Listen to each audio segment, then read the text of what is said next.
Le Tanya de Shabbat, Bet Hadar. Donc on a expliqué qu'effectivement, à partir du moment où on se plonge dans l'étude de la Torah, eh bien à ce moment-là, on peut atteindre la vraie simcha parce que justement, on va être dans le ratson de la volonté d'Akadosh Baruch Hu.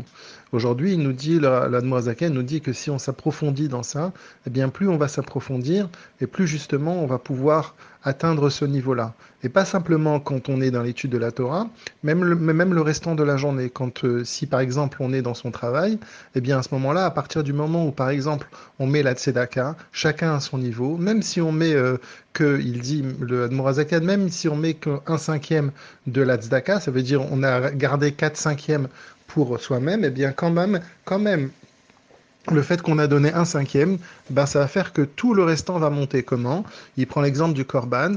Le korban, eh bien, quand on faisait un korban, un sacrifice d'un animal, ça faisait monter toute la catégorie d'animaux par rapport à ça. Ça veut dire que si on faisait un sacrifice d'un bœuf, eh bien, c'était tous les bœufs de l'humanité qui pouvaient monter grâce, qui pouvaient s'élever vers Akadosh Baruch Hu. De même, la même chose avec les tzoméar. Quand on faisait une mincha, un sacrifice de mincha, on élevait tout le tzoméar, tout le végétal qui était dans le monde. De la même manière, donc, quand on donne un peu d'argent de la tzedaka, eh bien, on élève le restant qu'on met dans ses propres utilisations. Et donc finalement ici, ce que le Admor Azaken veut nous dire, c'est qu'en vérité, on peut atteindre la simcha. Dans les prakim précédents, on a vu qu'on peut atteindre la simcha par rapport au fait que justement, on va voir déjà, comme il avait dit avant, la simcha de la neshama, le fait qu'on est proche d'Akadosh Baruch Hu, le fait que aussi, on a cassé la citra hara, ça nous amène une chedva, une joie plus profonde.